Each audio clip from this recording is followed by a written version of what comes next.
I'm really excited Yeah. to be joined on Bad Faith podcast today by Professor Grieve Chelwa. He is an associate professor of political economy at the Africa Institute. Welcome, Professor. Thanks for having me, Brianna. It's an incredible honor to be here.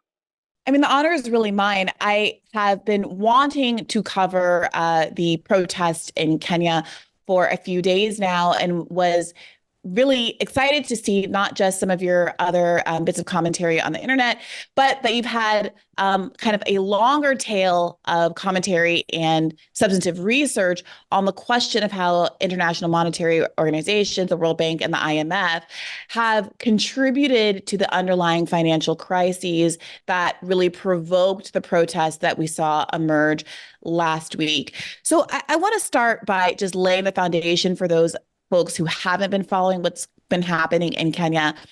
Can you explain what happened in the context of the protest, and then we'll move into why it happened? So thanks again for having me here. And I'm, as a Zambian, I'm a bit hesitant to speak on behalf of my Kenyan sisters and brothers, I'm going to try. So what happened? Right. So essentially, there were sort of large-scale protests this past week in Kenya, and lots of young people, sort of Generation Z or Generation Z, as they would say in Kenya. So Generation Z essentially organized themselves in very interesting ways and really got onto the streets of Kenya over a series of days protesting something called the Finance Bill 2024. And I think we'll get into what that bill essentially was. So this bill had been taken to Parliament by the government, right? And then Parliament did pass the bill, and then the bill was sent to the president for his assent, for him to sign it into law, for the bill to become an act. But the contents of that bill were seen as very controversial to Kenyan young people, and this is why they got onto the streets and protested, and successfully protested to the point that the president withdrew his own bill. I mean, this is a defeat, Brianna. This is an incredible defeat. There are very few parallels in the world, in history, where a government sends a bill to parliament and they withdraw it completely. He's withdrawn it completely. He has lost effectively, and the young people have won.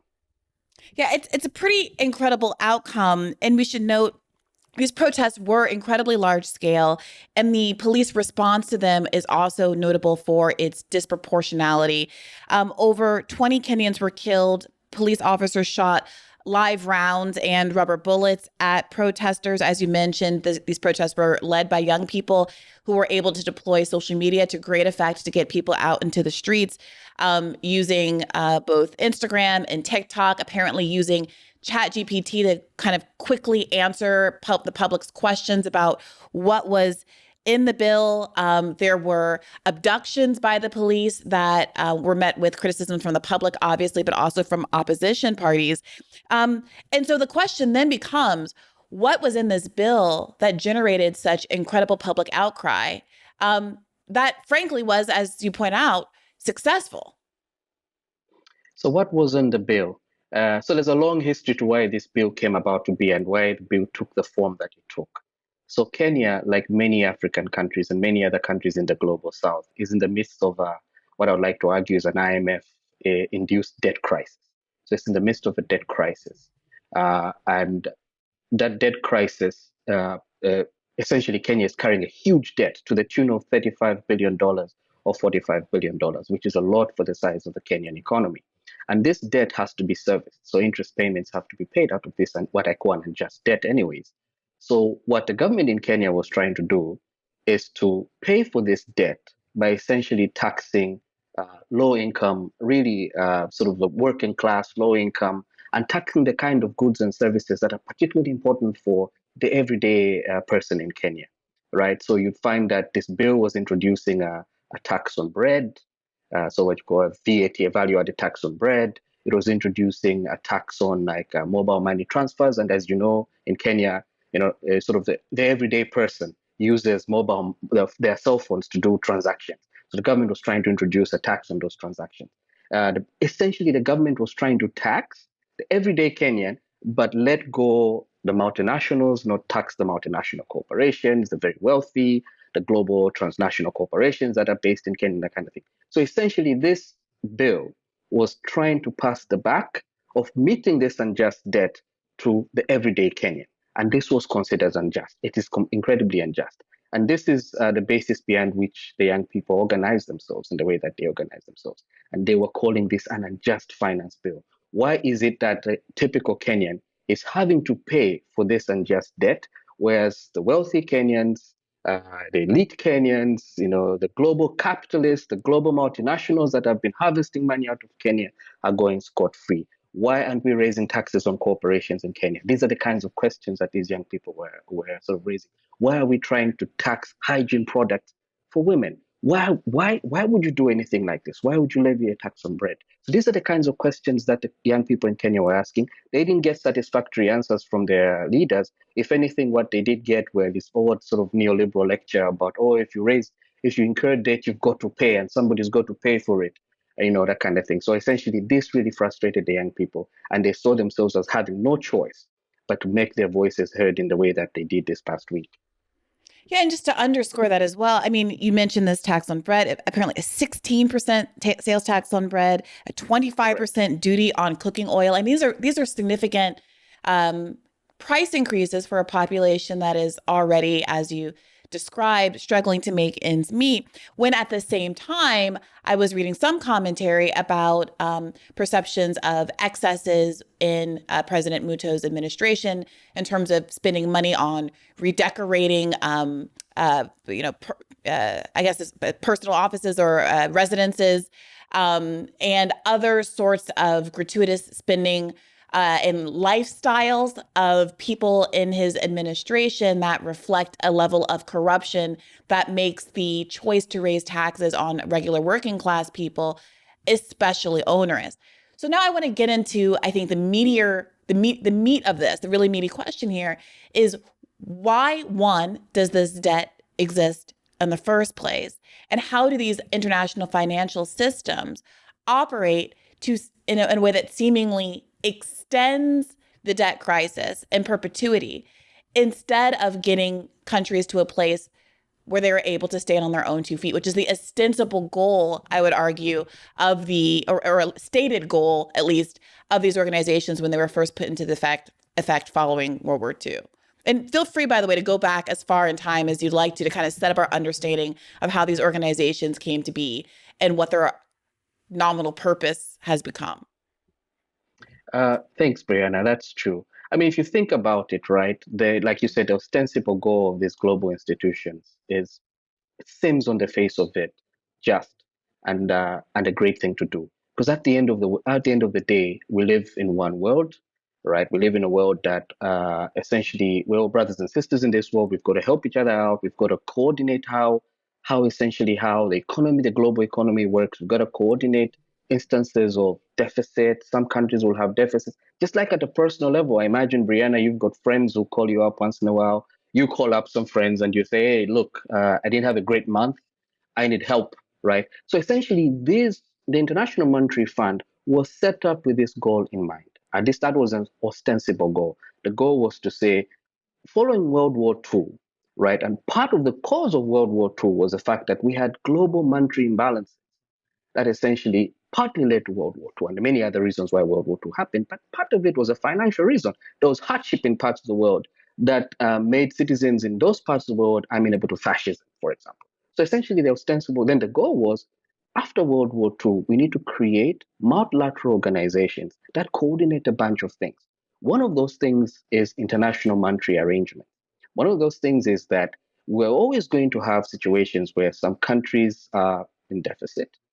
For one reason or the other, they might have a drought, they may have a pandemic, they may have an epidemic. Something might happen that acts as a shock to their economy, and therefore they may need to borrow, right, short term, from those countries that have a surplus. Similarly, some countries, as they are developing, will require long-term financing to build roads, hospitals, power stations, this kind of thing. Hence the World Bank. So the World Bank was really set up for this long-term sort of capital project. The International Monetary Fund was set up to sort out the short-term fluctuations in monetary balances across the world. That was the ostensible goal. Great idea, but obviously, the leading powers at the time saw these organizations as incredibly powerful and incredibly useful for their own imperial ambitions, right? Okay, so if the IMF is going to be bailing out countries that are in trouble, and the world is set up in such a way that the countries that are in trouble are mostly going to be poor countries. If the IMF succeeds in this job, then I, as the US or Western Europe, loses our power, right? Because the way we maintain power is by having these poor countries. It's great to have these countries being poor because then we can dangle carrots for them every now and then to do our bidding. So the US saw this very clearly. Western Europe saw this very clearly. So somehow, in the founding documents for these two organizations, it was decided that the US and Western Europe would have great influence in how these organizations are managed. In fact, there was because it was because it was just men, a very gentleman's agreement. It was a gentleman's agreement. The US would always appoint the president of the World Bank, and Europe would always appoint the managing director of the International Monetary Fund. Now, if these are truly global institutions, truly belonging to everyone in the globe, why should you have a monopoly on who gets to lead those organizations? And it tells you a great idea then became geopoliticized. That's essentially what happened, right? So the US picks the president of the World Bank, the IMF, the Western Europe picks the managing director of the fund, and the IMF and World Bank are located in Washington. This is no accident. There was a very big tussle in the conference leading up to the IMF and World Bank. It was held at New Hampshire, very big fight. And essentially the US won and situated the IMF and the World Bank in DC, not too far away from the Congress, not too far away from the White House, not too far away from the Treasury building, not too far away from the Federal Reserve. So I think if I give this kind of story, Brianna, everything that has happened since these two entities were established makes sense. So essentially what these two entities have been used for in the 75 years or so they've been in existence is to further the interests of the US and Western Europe, right? Essentially to Yeah. ensure that these poor countries remain poor and we give them some aspect of false hope, but they always remain poor and they always remain subservient, and therefore we can manipulate them. This is essentially what has happened. So this is sort of the long history of it, and then I can come to the sort of the latest iteration of the debt that Kenya is suffering from. I would love that, but before we get there, I think it's worth pointing out that at the same time that these protests are one sort of big Kenya story, another big Kenya story that has come on our radar here at the podcast is the choice to send these Kenyan troops to Haiti to help, quote unquote, restore peace in the midst of their sort of leadership crisis and the protest gang uprising. That's the word that's used that I find to be a little odd, but never mind. Gang uprising or what have you that are happening there. And as we've discussed on this podcast, and as I've discussed elsewhere on other shows, the randomness of why you would take troops from thousands and thousands of miles away who don't share a language with the people of Haiti, who don't have any common background or connection to the people of Haiti, to come and be the forces that are supposed to put down the civil unrest there does seem to be directly tied to this idea of having a carrot and stick relationship with countries around the world who you can basically instruct to do your political bidding when it's too messy for yourself. So there is domestic opposition to the idea of sending American troops in. The United Nations has already gotten quite a bit of earned flack for the outcomes of their forces' participation in Haiti, in particular, with the rape crisis and the mismanagement after the earthquake and the like. So it does really feel like a very transactional situation where you have Kenya, which is, as we were discussing, enormously indebted, and particularly the United States of America as well, offering up, having a willingness to put its own people in the situation where they're fulfilling a role that America, the United Nations, all these other groups simply don't want to. And I wonder if you have any thoughts about that in particular. Do you see that as an example of, yeah, go That's a ahead, sorry. great example. That's a great example of something that's patently absurd, like you just put it, Brianna. What in the world is Kenya doing so many thousands of miles away from Haiti, going to sort of do the bidding of the US, and whomever else has wanted to maintain instability in Haiti. What the hell is going on here? You can only understand that if you understand sort of the story that we just described. The fact that you're forever subservient, forever poor, all right, means that you're highly manipulatable, could be manipulated in the way that Kenya is being manipulated. I mean, I know I've read that the Kenyan men and women who are flying to Haiti are going to be paid peanuts. I don't know what the number is, but it's an absurdly small number. But I am sure the Kenyan elite have been promised either overtly or indirectly or directly huge amounts of capital, right? President Ruto was just in the US, in Washington recently, received to match fanfare, given a state visit with Right. all the honors, right? So you can already see where this is going. So essentially, that's what it is. Uh, the fact that governments in Africa have been implementing policies that are absurd, that are anti their own people, only makes sense if you see it in this sort of larger context of having like two global financial institutions that have really been manipulating the finances of African countries, essentially. And they've been successful. They've been incredibly successful. For example, Zambia has been dealing, where I'm from, has been dealing with the IMF since 1972, right? And every IMF agreement has always been billed as the agreement that's going to fix Zambia. We've done like 20 of these ever since 1973. And I'd argue we're poorer today than we were in 1973, Mm. primarily because of this friendship we've had with the IMF. And we went into it naively. We went into it blindly. We read the founding charter of the IMF. So we read it. I said, oh, this is a great document. Our brothers and sisters in the West have set up these organizations to help us. But we were naive. And now we were trapped in this perpetual How debt does this cycle. happen, Professor Chelwa? Because I mean, I was listening actually to an interview on Democracy Now! Recently, and Barack Obama's sister participated in the protest and was kind of talking about um, the kind of nonsensical nature of the debt arrangement. And she said something along the lines of, you know, you wouldn't expect any bank that you interact with in a kind of interpersonal context, in a Western context, to be issuing loans that it knew you could not repay. Right. And obviously we have these predatory loan circumstances in the West as well, the financial collapse of, 2008 and all of that. But generally speaking, our understanding is that you're not lending to people that aren't going to be able to repay the loan. But you do seem to have in these circumstances. And so what she was saying was, this is what the young people are asking. Why does our country continue to engage in these kind of clearly predatory lending structures? Why are they borrowing more money to pay back old debts at higher and higher interest rates? Why are they willing to dig this hole that they're now asking the people, the regular people, to pay off when there's clearly no end to this? So I am curious about how this starts. You seem to allude to the idea that at least in Zambia, there was a kind of a maybe naive in retrospect, good faith when these agreements and when these arrangements started to be set up. And the good faith seems to be predicated on the idea that there's an understanding, a truth that these countries need infrastructure development to get to a place where they can stand on their own 2 feet. That infrastructure development requires money, that historically the infrastructure that the colonial powers left behind was an extractive infrastructure that was not well suited to kind of domestic development and domestic progress. And so some kind of loan was necessary.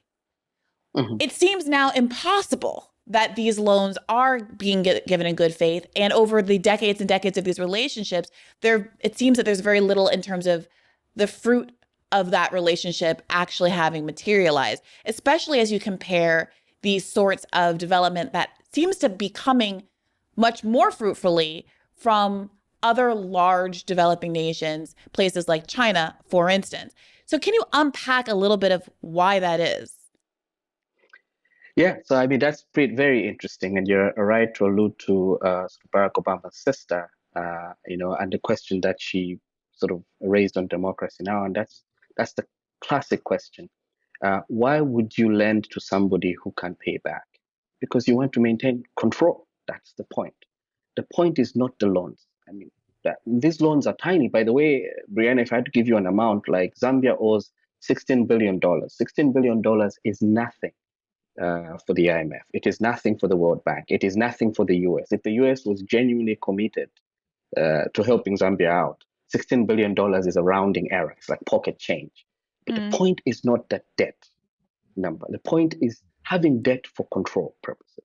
And this is why we're stuck in a perpetual debt cycle, which the IMF encourages, right? They will come in, they'll tell you, oh, you are in a crisis, or you need more debt to sort it out. And they load this amount of debt on you that you can't afford. They could easily afford to write it off, but they won't do it. And they'll keep you like like a sort of, I've got in my mind's eye a rat on that, is it A what's it hamster called, wheel. the hamster wheel, exactly. Yeah. That's essentially what's going on here. So the debt that comes from the IMF, World Bank, and mostly the West is not. Its intent is not to help you. You read it as help, but its intent is to maintain you in a perpetual cycle of debt so that you are manipulatable. They can manipulate you in the way that we just described in the context of Kenya sending troops all the way to Haiti. So, and then on the other hand, we've had the emergence of different kind of powers. There's this big debate that the world is transitioning from a unipolar world that's dominated by the US into a multipolar world that's dominated by much more countries than the US, possibly the entrance of China, maybe even Russia, right? And what's been very interesting for those of us in Africa is that China has been lending to Africa since the year 2000. And mostly lending, essentially what China does is they'll show up and they'll say, what do you need? What is it that you need to develop? We've actually developed ourselves since 1980. We've been on the path of this development. We've done a bunch of things that we've built power stations, we built bridges, roads, factories, that kind of thing. We think this might be useful for you as well. Is China doing that in a self-serving way? Perhaps, who knows? But it turns out that the stuff that China, at least as I've seen the evidence, the stuff that China that lends, the kind of lending that China does to Africa, has been on a net basis beneficial. A net basis beneficial. I can describe, for example, in the Zambian case, we've seen power stations, we've seen roads, bridges, hospitals, and these kinds of things. On a net basis, over the long term, this stuff is certainly beneficial. I know there's been a very big narrative push in Western media to sort of lay the blame on China, but that's not entirely clear. If I look at debt profile, most of the debt is actually owed to the IMF, World Bank, Western hedge funds, Western banks, and Western governments, and that kind of thing. So essentially, Brianna, that's the debt is a mechanism of control. Again, it's very useful because you alluded to predatory lending, at least in the US, for example. You will find that the folks who are amenable to predatory lending are mostly working class, poor, Black people, or people of color in general. And they're stuck in this perpetual cycle of debt. And if you're stuck in this perpetual cycle of debt, you're easy to manipulate. You're always busy trying to pay off your last, living paycheck to paycheck and trying to pay off your debt and hoping. And there's always a promise, oh, we can put you on the right track. We're going to give you the kind of financial advice. If you could cut out milk, if you could cut out reading to your kids, if you could cut out this and that, you're going to be on the path to, prosperity.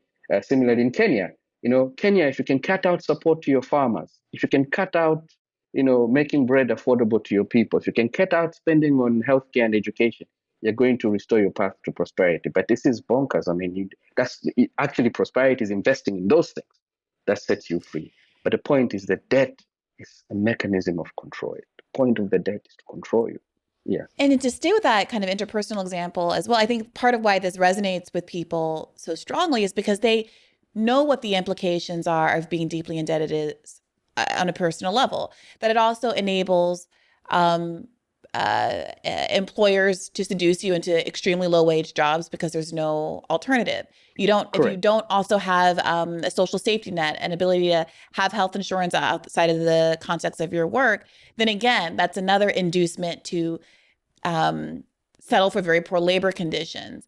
The ability for the United States to recruit people to its military, to conduct its foreign adventurism is because what's the easiest way in America to get health care and for someone to pay for your education? It's to enlist. So all of this, it's a very toxic system of monetary control. And we're now seeing it, we're now discussing how that operates on the world stage. So I guess the next sort of logical question is, how do you get out of it? is there a world where the debts are simply not repaid? And if so, what happens then?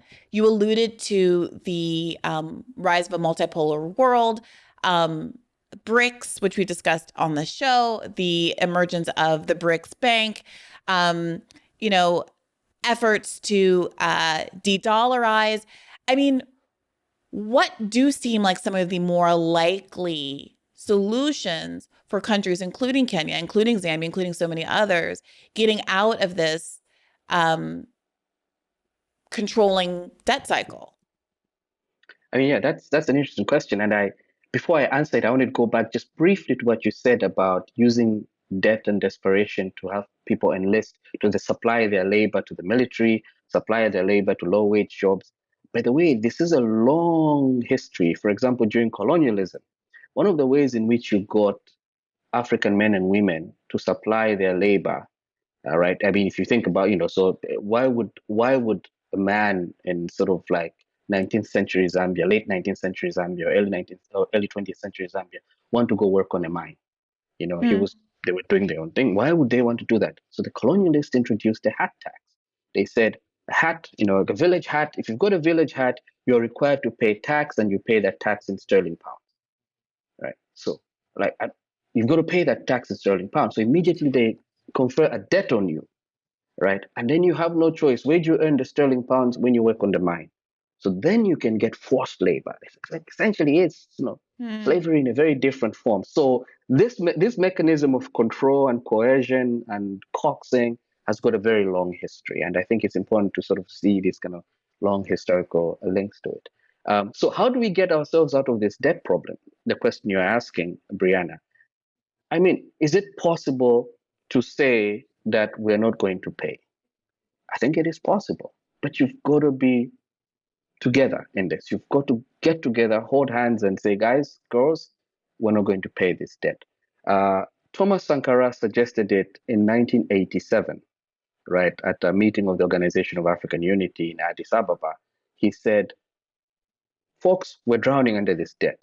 But if we all get together and agree not to pay, then they've got no choice but to deal with us as a whole, right? But if I say it alone, I doubt I'll be here next year. And he Hmm. went at it alone. Surprise, surprise, he was assassinated or murdered the year after. So for me, we have to repudiate this state because it's unjust. It's got an unjust origins. But we've got to get together to do it. We've got together in the south.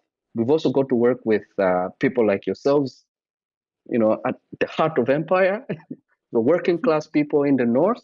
So a truly internationalist type of organizing. And we've got to say we can't pay this debt. We all got to say we're not going to pay this unjust. We've got to remake the world anew. That's the ideal for me, right? But the world is a very crazy place. So what do we do if we can't get this first best option, which would be my option? We just repudiate this debt. No more paying this debt. This debt has got an unjust origin. In fact, the reason why many of us are also borrowing is because a lot of the multinationals are coming to the global south, harvesting resources, precious metals, all these kinds of things, are not paying a cent in taxes. Therefore, we're Yeah, then I heard you mention that elsewhere. How is that happening? actually we're borrowing our own money. It's crazy. We're borrowing the money that was harvested from. I mean, the same thing that they've always done. So again, this is why the IMF is very important in this exercise, because then they will tell you, you've got a crisis, right? Now you've got to cut taxes so that you can encourage foreign investment to come in. So that's a clever kind of magical trick. But essentially, what they're doing there is they're guaranteeing this profit, this extraction of surplus that's already happening to multinationals that are Western multinationals that are obviously, I don't know, in back rooms, buddies with people at the IMF. I'm not surprised. I mean, we have to understand, why is it that the IMF is in DC, right? Why is it that it's in Yeah. DC? It's to facilitate this kinds of stuff. So this is essentially what happens in a sense. Also, many of our elites, I will say this, sort of Marxist analysis, many of our elites, many of the upper classes in our countries are in cahoots. They like this. They get the scraps. Petit bourgeois, petit bourgeoisie, they get the scraps that come from it. Anyways, exactly. So this is why it's happening, right?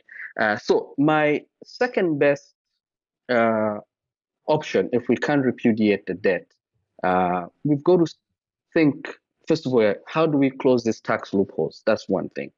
Again, but the more I think about it, Brianna, the more I see that a lot of this, at the end of the day, a lot of it requires South-South solidarity, as well as solidarity with working people in the North to pull off. Because even closing tax loopholes requires that we all work together to do it. Because if Zambia alone tries to close these tax loopholes, guess what will happen? They'll move next door to Democratic Republic of the Congo. They'll move to Kenya. They'll move to Malawi. They'll move to Botswana. They'll move to Angola. So we've got to work together to pull it off, right? That Can I ask you about that though? yeah. I take that point in a lot of different contexts, but I am curious that it does seem like certain countries, in the context of certain countries and certain resources, there is a kind of scarcity that seems to give some potential for leverage on the part of the country. So when we're talking about some of the materials that are essential for technological development, for example, that seem to be driving a lot of the conflict in Congo, for instance. You know, it doesn't seem like some of these resources you can just pick up and go and find them elsewhere in the world. I mean, you know, oil is a relatively limited resource, but there are many, many countries, many, many sources of oil all over the globe in a way that doesn't seem to be as true for, I don't know, Precious lithium minerals. or Yeah, some of these yeah, precious cobalt. elements exactly that are Mhm. absolutely essential for the whole of technological development worldwide, which seems to be why there is so much violence and so much um, concentration of dissonance in certain parts of the world right now. And so, I mean, is it really true? I mean, is it really true that there isn't a certain degree of leverage that you know, people in Central Africa have to be able to say, well, you know, there's nowhere else you can get this stuff. If you're going to be this, you know, multinational company that comes in and is being so extractive and there's all the child labor and all these horrible abuses, the very least you can do is have to pay some of the benefit back into the country because where else are you going to go? Where else are you going to get it? Mm. That's true. I mean, and the depressing thing is, if you try to do that, I mean, in principle, we should have leverage and we should say either pay the taxes or we'll just keep this stuff in the ground. And it's your loss, it's our loss, but we're happy to live with this loss. Sadly, if you try to pull that stand, they will fund some opposition. So, best case scenario, they fund an opposition politician who's their person, who's their man, right? Often it will be ex World Bank, ex IMF person, or ex Mm. private sector person. Best case scenario for you. Worst case scenario, they fund some lunatic to start an insurgency or an uprising that just plunges the country into utter chaos. So it is really difficult. Um, and essentially, what's very interesting, especially in terms of African history, is that after 1960, after many countries got independence, between 1960 and 1980, mid 80s, you had an emergence of leaders who were thinking in this way, right? There was, there's many examples of like African leaders who were really thinking about their people and thinking about protecting the interests of their people. And there was a march. There was like some actual locomotion towards towards progress. But then that was cut short. Again, how was it cut short? Partly you use the IMF. In the Zambian case, when we started to deal with them in 73, they gave us wrong advice. We trust them. They gave us wrong advice. And we've been dealing with them ever since then. In the intervening period, we've lost the capacity, we've lost the confidence, we've lost the determination to be able to stand up in the ways that you suggest. In other places, they were much more brutal. The Congo, for example, that you Yeah. talk about, Patrice Lumumba was assassinated, Yeah. chopped up into pieces and thrown into acid. And it's only very recently that his family has been able to, I think they found a tooth of his Yeah. somewhere in Belgium. And it's only recently that the family has been able to. So essentially, it is a very, very difficult situation. And this is why I think the genuine solution to this is solidarity, across borders. And I don't know how to do. I don't know where do we begin? How do we start to do that? I think those are the questions that our generation has to keep asking. How do we do that? How do we create mass solidarity across borders? Because that's the only way. It's That's the interesting only way. because, I mean, obviously we're in the middle of this presidential election from hell. As we're recording this, it's the night after the first debate in what is likely to be the last debate because of what a train wreck it was. But as a leftist who's been advocating for, I worked for the Bernie campaign, but have also been advocating for third-party alternatives and voted for Jill Stein myself back in 2016. Um, I I have, and I see others that I really respect and appreciate making the argument for third parties, focused on things like, domestic issues, universal health care, some foreign policy issues, and into the war on Gaza, things like that. But as I'm talking to you, I do find myself reflecting on how important it is to have leadership in the West, in a Yeah. country like the United States, which has so much power, that understands the dynamics that you're describing and has the political courage to do something differently. And I feel the weight of how important that shift is in this conversation. And I'm reflecting, I'm kind of disappointed in myself for not emphasizing that more as we make the pitch for why it is essential that we move away from the corporate duopoly, not just for our own kind of domestic interests, which are important, but because, the fate of billions of people around the world depend on it. But it is a kind of a difficult pitch, right? Because the average person has no sense of what the true role of organizations like the IMF or the World Bank are. You know, I went to international schools. As I mentioned, I grew up in Kenya and Saudi Arabia. So many of my friends from school, dreamed of working for these sorts of international organizations, NGOs, the UN, the World Bank, the IMF, because they see them as vehicles for humanitarian progress, Correct. right? And And that's the the way World these Bank, sorry, the World Bank for a long time used to have their motto was a world without poverty. Who can be against that? Right. right. Anyway, so, Right. But I mean, they should maybe pull a move like, what was it? Google, whose motto used to be "Don't be evil," and then they had to change it, I think, because it's yeah, like, that's true. guys, That's true. this is too Exactly. too obviously in conflict with what we're actually doing as we're like Correct. designing drones for Israel or whatever. Um, so yeah, I mean, so I don't know how much thought you've given to that. I mean, when I have episodes like this, it's part of why I want to is because I want to normalize the conversation about how the world actually works. But I find when you go out into the world, oftentimes you get the pushback that you get is, oh, here comes another leftist. Their entire worldview is America is bad. They see conspiracies behind every tree.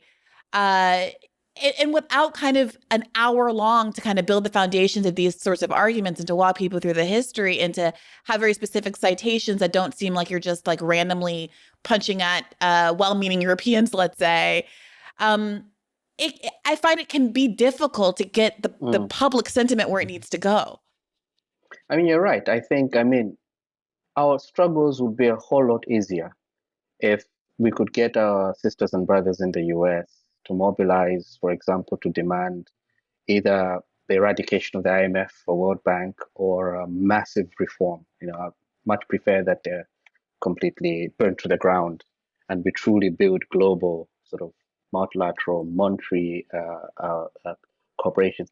I mean, you're right. I mean, that's first prize would be if we could do that, if we could if folks in the US who are progressive, who care about the world in the ways that you've just described, Brianna, if they could mobilize, get together, demand that their senators, their representatives, their president presides over the IMF and World Bank in a way that reforms it, right? In a way that reforms it in the direction to be true to their founding charters. Because this what we're asking for is not new. It's there in the founding charter of the IMF. It's written up. The IMF's role is to create a world where everybody thrives through proper monetary arrangements. It's there in the charter, but it's never been implemented. What has actually been implemented has been sort of the interest of the US and of Europe. That's it. So that would be first prize. In my experience, having spent some time in the US, is that when I explain in a bar somewhere to the average American and I describe these kinds of things, they tend to get it once I've described it and explained it. Mm-hmm. Like, wow, you're probably right. You're right. And this, but it is the elite in the US who know this, but essentially the elite status has to be maintained by making sure that you can cheaply get these precious minerals in the Congo. You can cheaply get copper from Zambia. you can have a reserve of cheap labor in the rest of the world. You need that. Otherwise, the entire edifice of how you maintain your elitism collapses. So, in my experience, it's been the elites in the US who know this, but the average person, once one explains it to them, the average person has gotten it in my own experience. But there's also this kind of protectionist argument that I think you have to confront, where there Correct. are people who'll say, well, I don't want my cell phone to cost twice as much money. I don't want the copper that I'm using for this construction contract to cost 3 times as much as it does now. And if it means that somebody on the other side of the world who I'm never going to see or don't have to think about is suffering in these ways, well, hell's bells. I don't know that I care that much. And I do find myself running through, well, how do you deal with that very powerful sort of American first sentiment that is motivating, kind of right populism here in the country? I also find myself thinking there is this significant anxiety about immigration that's motivating right populism in the United States of America. And I do wonder if there's a kind of a competing argument that says, all right, xenophobes, you don't want immigrants coming here. Why don't you try to address some of the root causes of what they're running away from? What is driving the economic precarity in their countries? And it's things like this kind of financial wrangling. And it's also things like the coups that we do. Oh, that those things are related as well. Yeah. Et cetera. Yeah, go ahead. I'm sorry. I didn't mean to. No. You're right. You're very right. I maybe I'm too idealistic or too, glass half full. I've always had like some sort of empathy for people, and I try to understand things from their point of view. I mean, what is certainly true is that the typical working class person in the U.S., in U.S. terms, relative to sort of the U.S., has had it difficult over the last couple of decades. This is my sense of looking at the data and speaking to people over there. It's a very difficult time to be working class, especially working class person of color, right? The prospects are very dim. If you think about what does the future look like for you, right? Or your children. I imagine answers to those questions would say, pretty. And when this kind of desperation is around, you're easily manipulated, and you fall easy for some xenophobe candidate who wants to win the election to sell you some story. I mean, this is my sense, and I sort of so there's a lot of desperate people in the U.S., a lot of desperate working people in the U.S. who have no access to proper healthcare, for example, whose kids are not going to good schools. I mean, these things matters. We care about it. We care about our kids. We care about our family. We care about ourselves. I'm not desperate because, in a sense, I'm a professor of economics. When I think of where are you going to be in 10 years' time, I've got an image in my mind, and that image, it seems great. So therefore, if somebody says to me, Grieve, you should be worried about this immigrant should be worried about Brianna, she's going to immigrate to Zambia and take your teaching job. I'm not worried, really. In fact, I want Brianna to come to Zambia, like that's the more the merrier. But if your situation is desperate, we see it in South Africa as well. South Africa has become very xenophobic over the last couple of years. But big part of it is typical Black South African is in dire straits. They have not seen the benefits of freedom. They have not at all, right? So those kinds of people are really in dire straits, and it's very easy for them to, be susceptible to some, ideologue or some xenophobe or some bigot. So that's how I like to see it, anyway. So, No, I think that's right. And I really appreciate your sort of compassionate framing. I'll tell you, talking about what was sort of motivating the Trump phenomenon in, like 2016, 2017, 2018, and trying to bring any kind of more kind of human driven, kind of compassionate analysis to what makes people susceptible to belief systems that we find to be appalling, but here we are. It was treated as, well, you just are endorsing the appalling belief system, and trying to understand how a human being who, had just voted for Obama can then go and vote for Donald Trump was read as like just endorsing or like not having that big of a problem with the underlying belief system. And I think the failure to want to really reckon with that and to understand that people can make political decisions that hurt other people not because their primary goal is to hurt other Yeah. people, Yeah. but because they feel like they're between a rock and a hard place.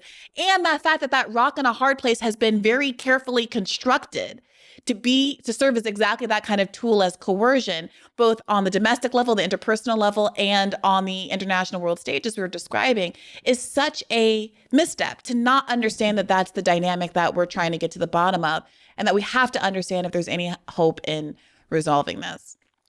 So I Right. appreciate your approach. Yeah. Yeah, I mean, like I see it even in the African case. I mean, again, I like to allude to this golden age after independence. Many governments had put in place progressive policies, good wages, good social security, good healthcare, good education, and there was sort of progressive leftist ideas and internationalist leftist ideas had currency, right? Like, Yeah. people were like, yeah, we've got to do something for South Africa. We've got to do something for sisters and brothers in the US. There was this big, sort of solidarity between sort of like, the sort of the Black Power movement in the US, and Mm-hmm. essentially, exactly right. But then when things became desperate, as they have become desperate over the last 30 years, if I went, it's very difficult to go to Zambia and say you should care about Black people in the southern states of the US. You should care about Mm. Black people in Haiti. Like, what are you on about? What are you smoking, Grieve? Look at me. Like, I'm in a desperate situation. I don't know, So I now it's not to say I'm sure they're also bigots. They're also xenophobes. They are racist. The people are just, But I think that's reducing it to that one thing is not useful analytically, into my mind. Yeah. It occurs to me that I have pulled you very far astray from talking about Kenya and specifically what the Yeah. IMF is doing in Kenya. So, Yeah. as we're about an hour in, I do want to give you an opportunity um, to speak with some more specificity about the IMF's role. You alluded earlier to the idea that there's been a bit of a media push to say that Kenya's debt problem is China driven. I have noticed that. I'm obviously looking at more left sources that don't say stuff like that. But when I did like a generalized, YouTube search for tell me what's been happening in Kenya, a couple of the videos that I watched did seem to be beating that particular China drum. So, I'm happy to hear about to what extent that is true, but also I was reading this. I'm not an economist, so I was struggling a little bit to understand this. But I read something about how the IMF said Kenya had an ability to have a 25% tax to GDP ratio. And it was the drive to achieve this 25% tax to GDP ratio that was the underlying motive for the tax law that precipitated these protests. Can you Mhm. what is Kenya's kind of current indebtedness to the IMF, and what is the IMF pushing for when it's talking about this tax to GDP ratio? Yeah, so I mean, so essentially, yes, I haven't looked at the Kenya specific statistics, but I don't think they're very different to the statistics of other countries that I've looked at. If I had to break down Kenya's debt profile, that is to say, who Kenya owes money to, I doubt it's the culprit is China. The culprit is Mm. lots of people, partly China, but less so. I wouldn't be surprised to find out that it's Western hedge funds that have bought up what are called Euro bonds, which are sort of uh, bonds that are issued in US dollars, right? So I won't be surprised to see that American hedge funds, European hedge funds are the ones that essentially are giving this money to Kenya. I wouldn't be surprised to find out that IMF and World Bank is also part of the suspects, right? So it's not it's not a China thing. China hasn't created Kenya's debt crisis. Lots of folks have created Kenya's debt crisis, mostly Western institutions. I'd bet my pension that that's the story.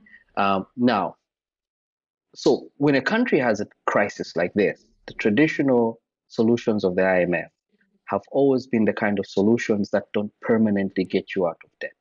And the reasons are what we've just discussed over the last hour, right? Because debt is a wonderful weapon of control and manipulation.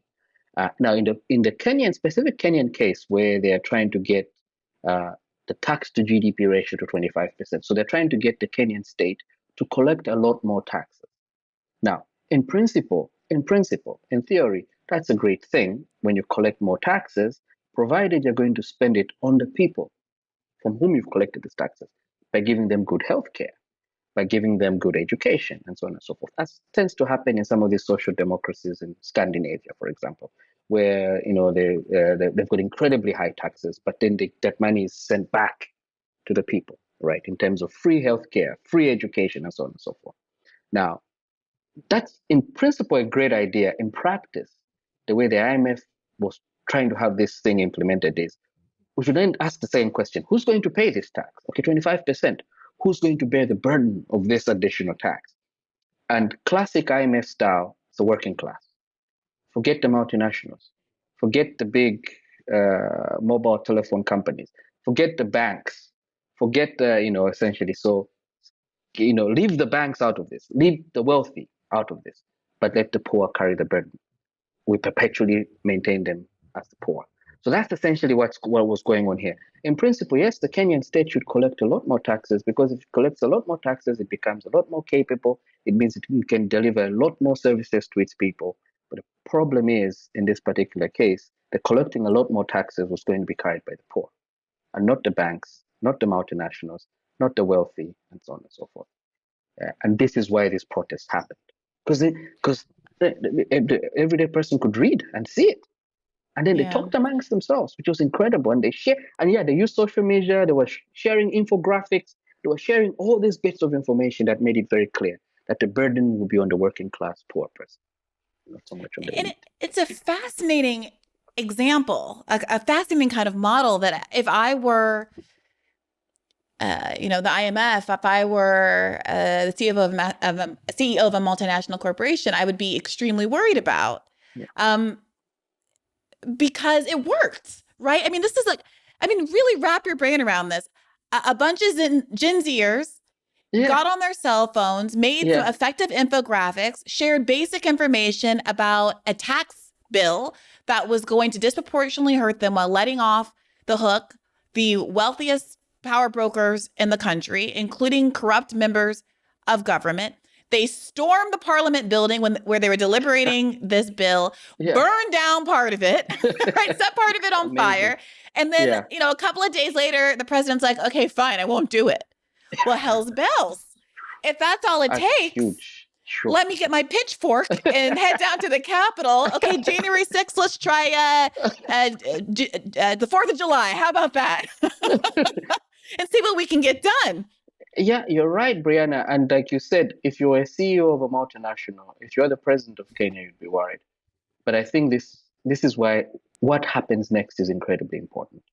I Mm, imagine now uh, they are convening behind the curtains, right, to try to break down this movement. I mean, this is what happens. Any movement that arises, uh, you know, you know, on the feet of justice and the quest for justice in the way that we just saw, which was leaderless, which was organic, which was amazing.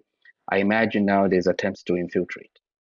mm, This essentially was this is so. What happens next is really important, and one hopes that the sisters and brothers in Kenya are on the lookout and they're being very careful about this, because I imagine, of course, I mean, for example, one of the biggest internet providers, biggest multinational internet providers in Kenya, tried to turn off the internet. I mean, just to show you the collusion between wow. different types of elites, they tried to turn off the internet that day when Parliament was stormed. They tried to slow it down because they knew that folks are communicating by internet, right? And some of the young people are like, the company is called Safaricom. Safaricom, you're next. If you don't change your behavior, we're coming for you Mm, tomorrow. So I mm. imagine, like, yes, the elite is very scared and very worried, but they're regrouping. I'm sure they're regrouping. They're regrouping and they're going to change tactics. I mean, there will be they might throw some scrums this way and some crumbs this way, and then 5 years' time, back to this agenda. I mean, again, Yeah. if we don't sustain, we don't mobilize, we don't organize, we don't hold hands across borders, this stuff keeps happening. I mean, yeah, yeah, And we should note, I mean, this wasn't at no cost. 22 people were killed at last count, hundreds injured. And I do think that this is part of why, I mean, again, the interconnectedness of all of this is really extraordinary. I mean, people have been ringing the alarm bells in the United States about the increased funding to the police, the development of these cop cities, police training centers, the increased militarization of the police, the way we've now seen them deployed enormously disproportionately against student protesters who are protesting the genocide in Gaza, and that they have been laying the foundation. Oh, not even to mention the increased legal penalties for protesters that we've seen in the United States of America, climate protesters thrown into jail for 9 years for tying themselves to a pipeline, things like that. So, I mean, it does seem like the power structures that protect elites have understood the power dynamics for a very long time and have been planning for exactly this sort of eventuality. And it seems like we are behind the ball. Correct. But They on the change and yeah, go update. ahead. They update the power. The elite change their strategies. They adapt and are very dynamic. Like Yeah. to call them conservative or whatever, but they're not anything bad. They're always changing their tactics. They're very dynamic. They learn from the last uprising and then they adapt. So I am not surprised, like what you describe in terms of this increased funding to police. I'm sure it's in a response to the many seasons of protests in the US, going back that started during Barack Obama's time. Yeah, Black Lives Matter Black Lives as a Matter, exactly. hashtag started Exactly. because of Twitter. Yeah. I mean, like Of Twitter, it was exactly. enabled by Twitter. Is it a Correct. coincidence that then Twitter gets bought by someone with very different political Of sensibilities? course. Is it a Of course. coincidence that, TikTok has done so much to expose people to the horrors of what's happening in Correct. Gaza? And now Correct. suddenly, after years of trying, including back during the first Trump administration, sorry, I shouldn't call it the first, presuming that there will be a second, but we all saw that debate. Yeah, Um, try. but that now it was successful. The ban, they say it's not a ban, but the ban was constructively passed. So Correct. Correct. they're moving and shaking, and Yeah, I mean, they're always adapting. They're always adapting their strategies. They're always learning and adapting. I'm sure the elite in Kenya are in a debrief moment now. What did we do wrong in the sense, what did we do wrong for the country? No, what did we wrong in terms of our interests? And how can we adapt going forward? I think that the challenge is to us, those of us who are on the left, who are progressive, to always be dynamic as well. We have to keep on learning and adapting our strategies and solidifying our struggles, maintaining the momentum of our struggles. I think that's the hard part. Our friends are always, when I'm on tour, my friends, and I'll call them our, our oppressors are always adapting. They're always learning. They've been this is what they've always done.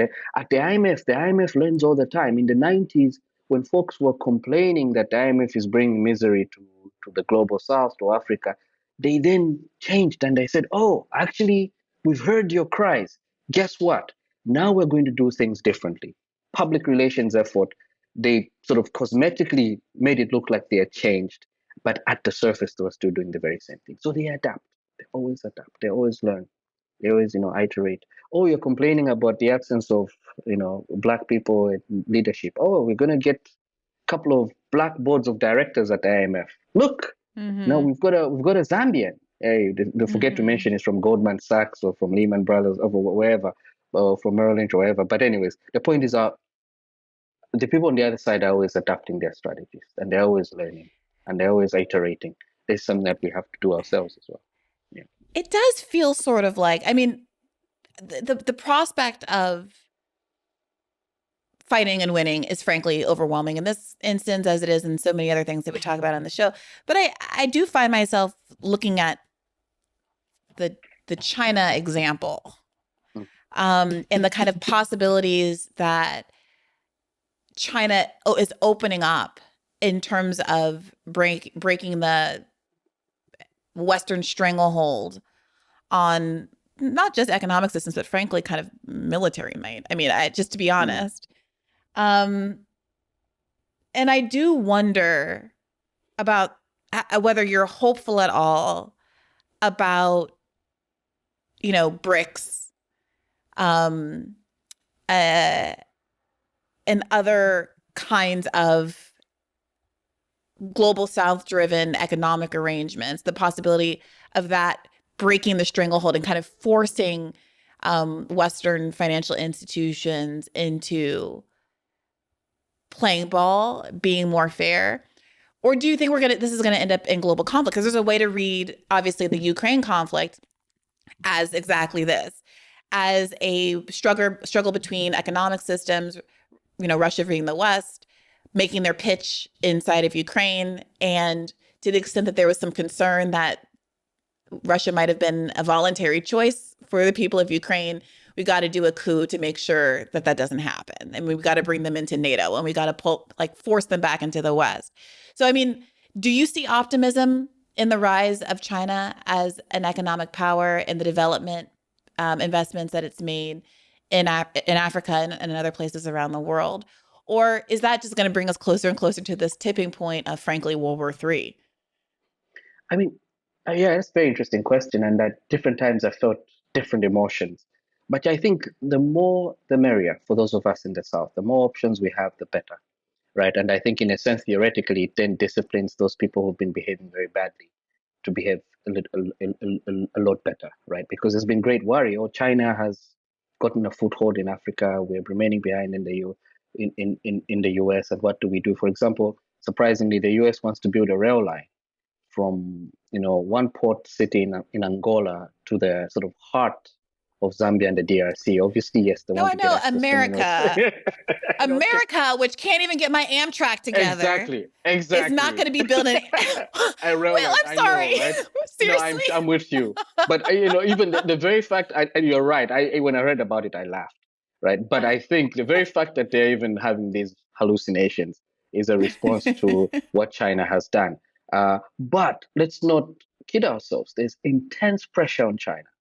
There is intense pressure on China, and there's also, I imagine, intense pressure, and I imagine there's lots of outreach from the US and Europe to infiltrate this sort of Chinese project. I am very sure about it. I mean, it's going to be intense pressure on China to come around. Probably intense pressure on China to say, look, you're now wealthy, China, join the club. Come join the Mm. country club. Come join the country club. So there's going to be intense pressure on China. Uh, so I don't know how this plays out. I don't know how this plays out, but you're right. It presents an opportunity for the first time in a very long time. It gives us options, especially between the year 2000 and 2020. It really did give us great options when the US was asleep, which was great for us. The US was asleep. Now the US has awoken to the real possibility of China dominating Africa, and then they're hallucinating the way that we just described with Israel. But yes, I don't know, I know I've sort of gone. I can't say for sure, Brianna, whether. But yeah, I felt hopeful. Less so because I know there's intense pressure on China to come around and join the country club. Yeah, I gotta say, my instinct, regrettably, is that the West, that and the United States in particular, would rather fight to the death than concede, than to compromise, than to say we're no longer the only big guy in the room. Fine, we're going to have like a competitive market of ideas and actually just compete. Um, Mm. have less austerity as attached to our kind of financial packages. Do better than China. Have a race to the top Mm. instead of a race to the bottom. I'm having a hard time seeing evidence for that being a choice that America makes in its history. Um,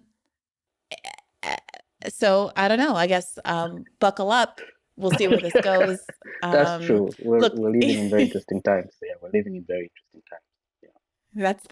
that's the curse, right? Interesting times. Look, Yeah. you've given us a lot to think about, Professor Chelwa. We really appreciate you spending all of this time with us here today. As we wrap, do you want to let people know where to find you on the internet and beyond, to read more of your work, and maybe you have some advice about specific things that folks should read as we all endeavor to take these lessons out into the world and try to radicalize the general public into wanting different things out of our political leadership here at home and around the world? Uh, Thanks. I sort of maintain a Substack.